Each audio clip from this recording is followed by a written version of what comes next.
คงมีออกศรัทธาทั้งหลายก่อนที่ได้ตกบาตรหยาดน้ำหมายตานตั้งตัวพระสังฆเจ้าในวราชฐานโลหคงก็ขอสาธุอนุโมทนากับโดยผมมีออกศรัทธาทั้งหลายปอกใจจังหยองนางเปียงพร้อมกับโดยลูกเตาญาติพี่น้องทั้งหลายวันนี้ได้มาเฮ็ดตั้งบุญครบรอบ50 ปีเต็มได้อยู่สร้างจอมกันมาได้ทำนาเหินจอมกันมาได้50 ปีเต็มในวันมื้อนี้ได้มาติดตามหยาดน้ำตานพาติจีวระพระสังฆเจ้าตานพาโนนบรรพปีน้อย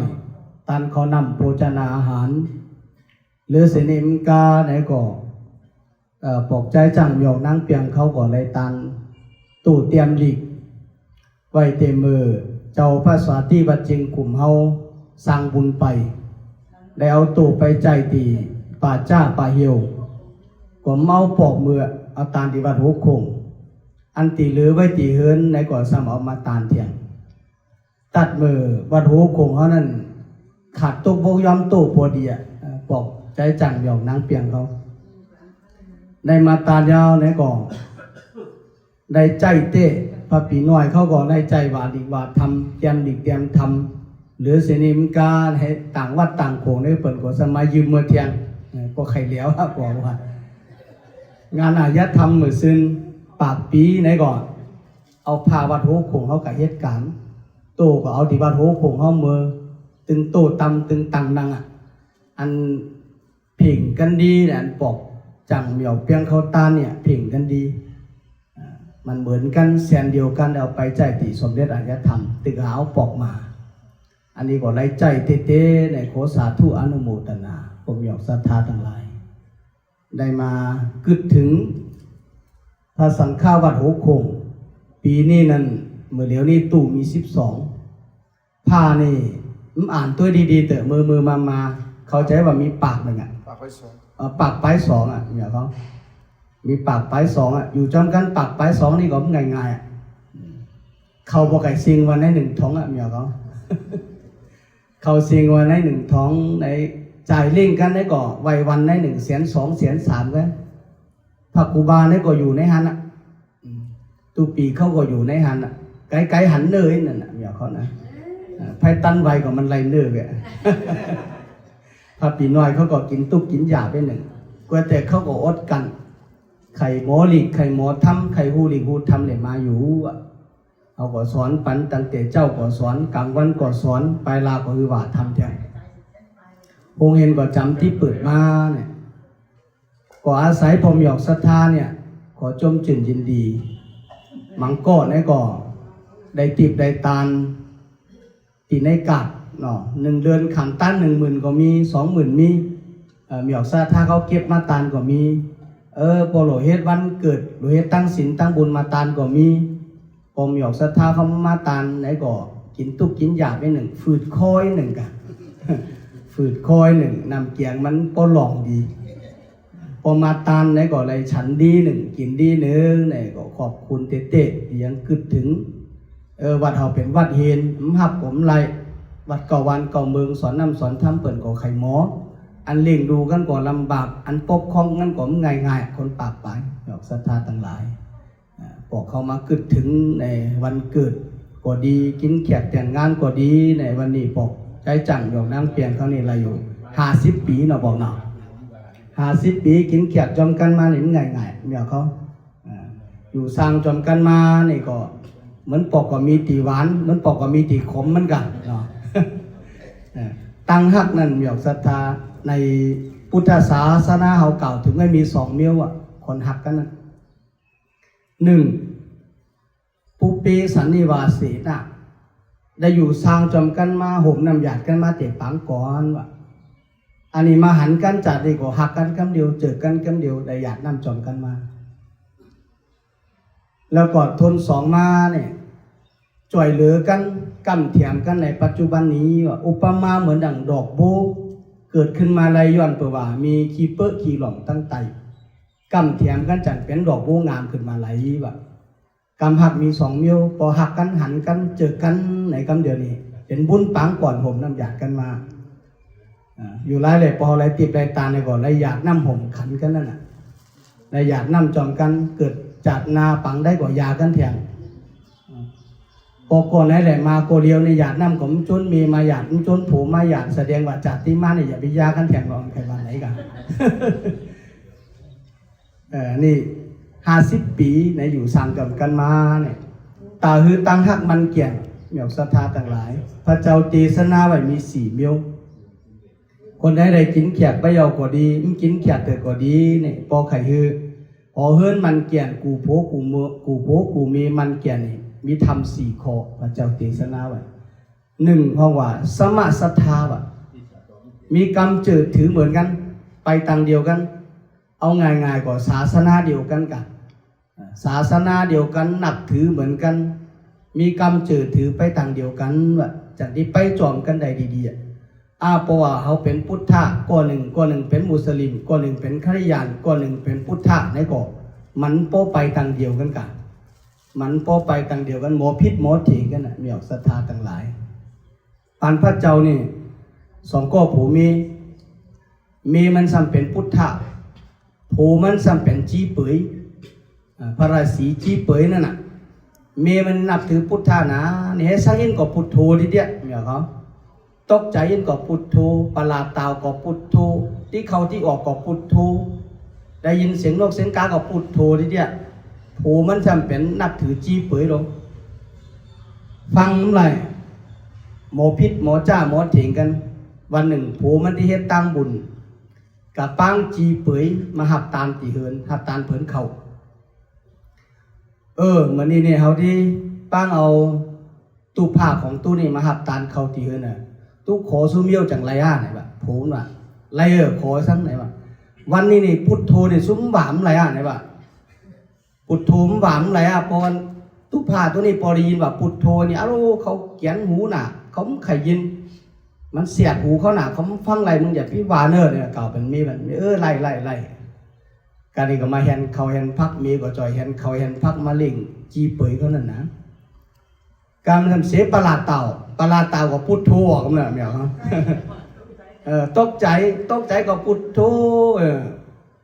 ราศีจีเปยจะนั่นได้ยินก็รู้เฮนี่นับถือเขานี่เนี่ยนับถือพระพุทธเจ้ากันนี่เนี่ยเมื่อเปิ่นนับถือเขาเปิ่นปังเขามาจนกันลูกไปโผนี่เป็นเดือดเป็นด้านพิษเมียเนี่ยเขานับถือเหมือนกันเนาะเปิ่นว่าอย่าพิบ่าวพุทโธสู้ยังว่าวติ๊กเนี่ยเป็นถือท่านั้นเถอะเรือพุทโธเนี่ยพระพุทธเจ้าสุเนี่ยปามิดเนียบเยาวมือวัดที่ไปเห็นพระเจ้าพิจใจนะพอไปถึงพระเจ้านี่ไปสาถามพระพุทธเจ้าเนี่ยว่าแหมสังหารเปี่ยวใจหรือเปิดเนี่ยแหมสังหารเนี่ยว่า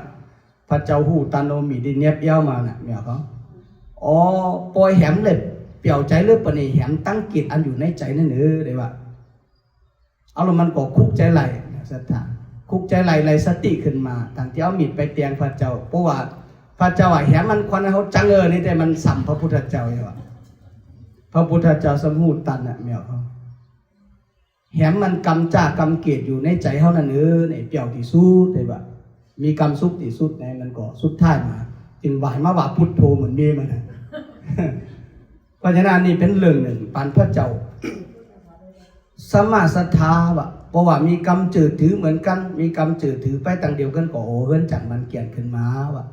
ไปที่เอาผู้เอาเมียน้องนางเขาก็รู้เอาวันมีกรรมกึดไปต่างเดียวกันมีกรรมเจิดถือต่างเดียวกันอันนี้ข้อที่ 1ข้อที่ 2มาสมาศีละมีศีลเหมือนกันมีศีลเหมือนกันง่ายๆก็นับถือศีล5เหมือนกันเจิดไปต่างเดียวกัน2ไปต่างเดียวกันมีอาจ้างไปต่างเดียวกันว่าจังที่เข้ากันไหลจังที่อยู่จอมกันไหลเอาง่ายๆก็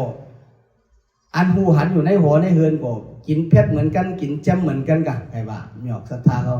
ก็กินเหมือนกันนี่ก็หมอป้องหมอหลาพอมีเฮ็ดพักได้กันว่าคือเจ็มว่ากันว่าคือจางว่าเนี่ยเมื่อก่อนนี่มีออกศรัทธาเขายามหันมาวันนอกไงผมมีอ อาจังเหมือนกันกินเหมือนกันในกับหมอพิษกันเกียงสำเฮ็ดหวานเดียวกันรู้ผู้จึกกือจังมีจึกกือจำในก็เอากือใส่ผักหนึ่งใส่กือในหวานเดียวกันจังเฮ็ดเมียก็จังยาผันยามาหน้ากือจังในซอกกือมาใส่แถมปวดหนึ่งใส่กือเนี่ยพออาจังเข้ากันเนี่ยมีศีลเสมอกันปิ่งกันในก็หมอพิษกันพอมีศีลเหมือนกันส่งไปต่างเดียวกันเฮ็ดไปต่างเดียวกันในก็เฮือนจังมันแกนว่าอันที่สามมาสมาจากะมีน้ำใจต่อกัน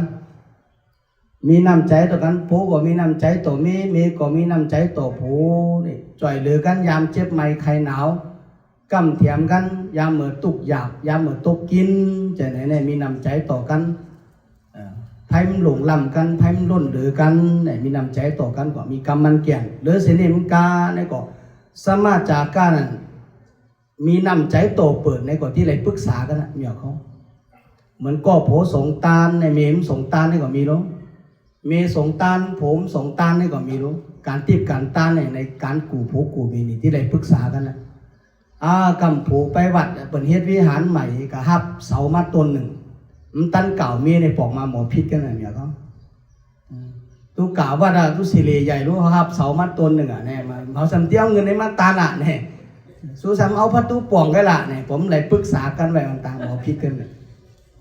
อยู่ไล่เลยพอปฏิกินที่ตาเนี่ยไก่หันหยอกศรัทธาเขาเมื่อปฏิเฮ็ดวิหารมาเนี่ยเขาตั้งเลย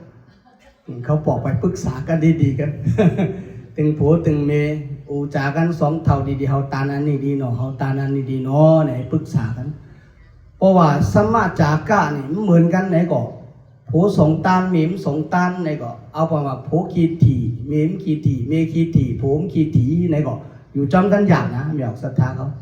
เพราะฉะนั้นเพราะว่าสงเหมือนกันตานเหมือนกันมีน้ำใจต่อกันอันนี้ก็เฮ็ดหัวเฮือนมันเกี่ยนแทงว่าอันสุดท้ายสมาปัญญาเพราะว่ามีกำกึดมีปิ่งยาอูจากันไรผู้ว่านี่มีในก็มีสามารถป้องใจไร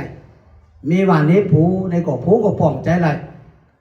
มันก็โหเฮือนนี่มันนั่นมีว่าจื้อในก็ผู้ผมป้องใจมันฟังกรรมกันผู้ว่าจื้อในก็มีมันถ่วงกรรมมีปัญญาเพ่งเพ่งกันมีต่างหูต่างรักเพ่งเพ่งกันในก็หมอจ้าหมอผิดกันมีออกศรัทธาทั้งหลายฉะนั้นทำสี่ข้อนี้ในพอมีในหัวเฮือนไหนมีในกูโผกูมีไหนเนี่ยเจริญขึ้นใหญ่กัดตั้งนาวะพระเจ้าตีสนาไว้สมะศรัทธามีตังนับถือถือไปต่างเดียวกันสมาศีละมีอาจินมีอาจางกองวัดปฏิบัติไปต่างเดียวกันสมาจากะมีน้ำใจต่อกันสมาปัญญามีเหตุมีผลต่อกันว่าเนกันก็จือฟังกันไหลอูจากันไหลเนี่ยเพ่งเพ่งกันไหลเนี่ยสี่ข้อนี่จะเดินขึ้นใหญ่ก็นำมาฝากปลอบใจจังเหมียวนั่งเปลี่ยนเขาสิงกาเนี่ยถ้าฝากถึงเหมียวศรัทธาเขาตั้งหลายน้องๆเขาอันที่เตนาเฮินสั่งนาเฮินกัดตั้งนาในก็พอมีทำสี่ข้อนี่จะเดินขึ้นใหญ่วันนี้ได้อยู่สามจอมกันมาในก็ถึงมาปอเท่าโปเกะนะผมเนาะปอเท่าโปเกะ50 ปีพอมีลูกมีหลานจอมกันมาในก็ยังกึดถึงเมื่อยังหนุ่มนั่นกันมีออกศรัทธาเขาการอยู่จอมกันเนี่ยมันว่าตุปีเขามันว่ามีออกศรัทธาเหมือนลิ้นอยู่จอมเคียวเนี่ยมันปอกยังหมอครอบกันเหมือนปอกก่อขมเหมือนปอกก่อหวานประวัติที่ขมเหมือนไหนที่จ้าที่พิษกันเหมือนไหนเนี่ยนึกถึงวันเก่าเหมือนเพียงสายเมาห้องน่ะอยากศรัทธาพอใจซ้ำขึ้นตีจังใครใจขึ้นวันเฮาหักกันนั่นเห็นเยอะเพียงบ่าโอ้ใจนั่นน่ะชื่อเพียงบ่าโอ้ใจกัดถ่อมตัวแหละอันนี้ก็เพราะว่าเขาที่จ้าที่พิษกันไหนบอกไปคิดถึงเมื่อเฮายังหักกัน